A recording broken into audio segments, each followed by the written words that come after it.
Let's talk content crushes. Knowing who your content crushes are and how to draw inspiration from them will make creating your own content way easier. We all take inspiration from places, but how do we show up as our unique and authentic selves in our content while balancing and drawing inspiration from others without veering into copycat territory? Watch this video to find out.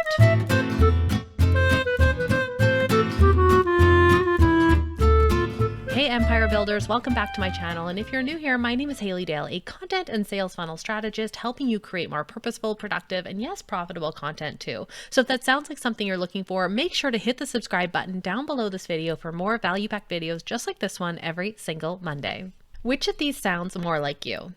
Do you have a million ideas and no idea where to start? Or do you find that creating content is actually really difficult because you have no idea what to write about? Usually we tend to lean in one direction or the other. Either our cup overfloweth with ideas or we have trouble coming up with them because we are really good at executing on ideas, but the trick is coming up with them.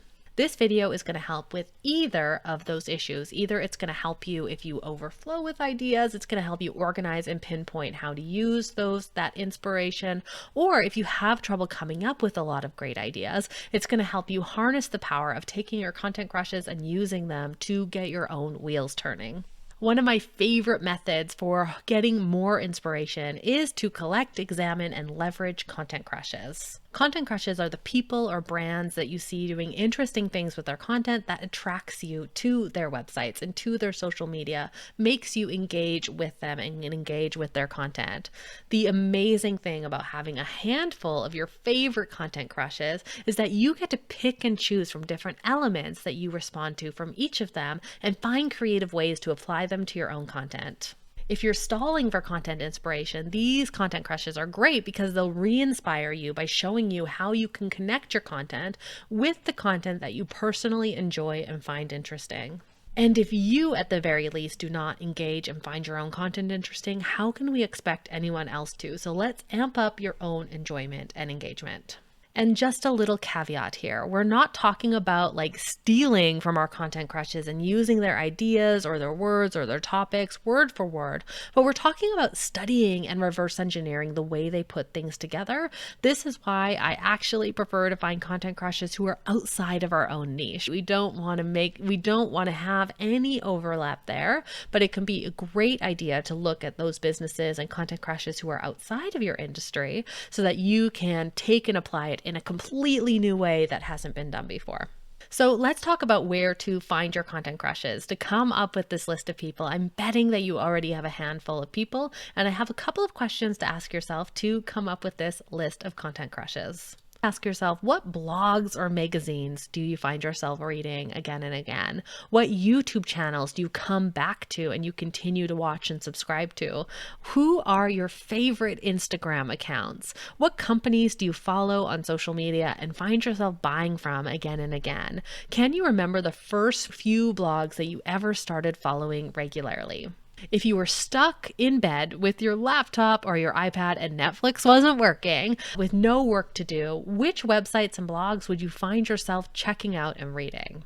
Who are your favorite online personalities? In your industry, where do you get your news from? And why do you trust them? Whose pins are you constantly repinning on Pinterest? If you have an inspiration and ideas folder or an Evernote notebook, what sources are you putting in there? And finally, whose content do you love because of the way it's delivered and put together? I have a content crushes worksheet that you can download below this video to put all of your content crush ideas before we move on to the next step, which is to start to compare these different content crushes to find out what you like best about them.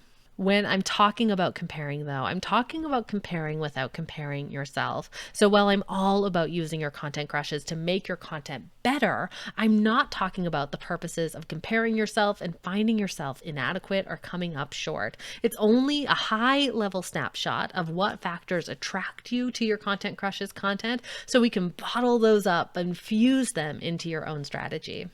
So I have a 3-step Content Crush action plan. So first up, download that worksheet below this video so you can follow along with me.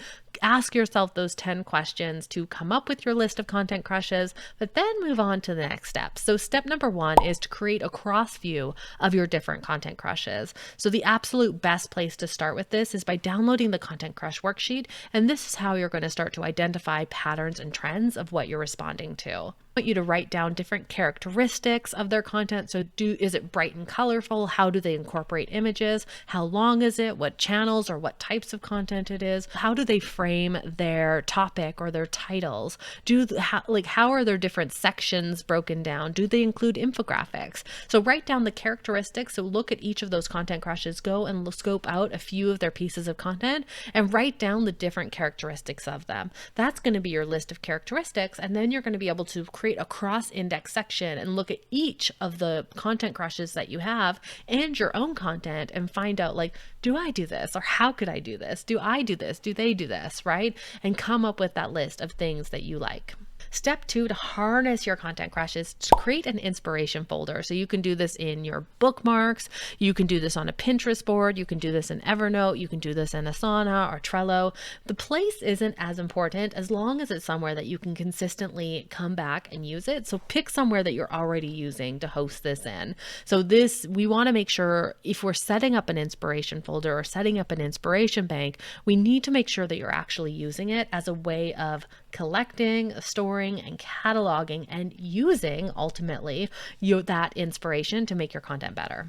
So once you have your inspiration folder set up and populated with a few different items in there and you have your Content Crush cross section, I want you to make a list of 5 experiments to try with your content. So this means experimenting with your own content over the coming month or 2 based on what you discover through the Content Crush exercise or through your inspiration folder. We don't know if we like something until we actually take the step to try it. So I want you to write down those experiments and get experimenting with your content in the next month or 2 so that you can start getting outside of the box and get your content so that you become your own ultimate content crush. So are you ready to start using your content crushes and inspiration to make your content even better? Download the Content Crushes worksheet below this video in the description to help you identify your content crush and how to harness what you like about them. And let me know in the comments who your biggest content crushes are. Then if you want more videos like this one, click on the next one on your screen and make sure to subscribe. I drop a new video every single Monday.